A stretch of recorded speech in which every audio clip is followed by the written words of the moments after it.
অভিভাবকরা সবসময় চায় যে আমার একটা ভালো ছেলে দেন।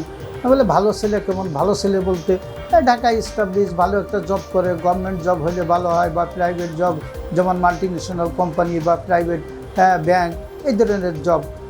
বা অনেকে আছে বিজনেসম্যান পরিবার, তারা বিজনেসম্যান চায়, শিক্ষিত চায়, কিন্তু নামাজি হাউসওয়াইফ এরকম খুব কম চায়। অনেক সময় হয় কি, একটা মেয়ে একটা পরিবারে যাইয়ে সহজে অ্যাডজাস্ট করতে পারে না। আবার ওই ছেলেপক্ষ হয়তো দেখা গেছে এরকম যে ছেলের বউ আসছে বাসায়, সে সব কিছু করবে, কিন্তু একটা মেয়ে যাইয়ে কিন্তু সব কিছু করতে পারে না। আবার অনেক সময় দেখা যায় যে বিয়ের সময় কিছু চায় নাই, বিয়ের পরে আমার এইটা দিল না, ওইটা দিল না, যে আমার এইটা দিল না, ওইটা দিল না, অনেকটা এইটা দিছে, ওইটা দিছে, সেটা দিছে, আমি তো কিছু পাইলাম না, তুমি এটা ওটা আনো। এই নিয়ে সমস্যা সৃষ্টি হয়। এক পর্যায়ে দেখা যায় যে দুজন সেপারেশন হয়ে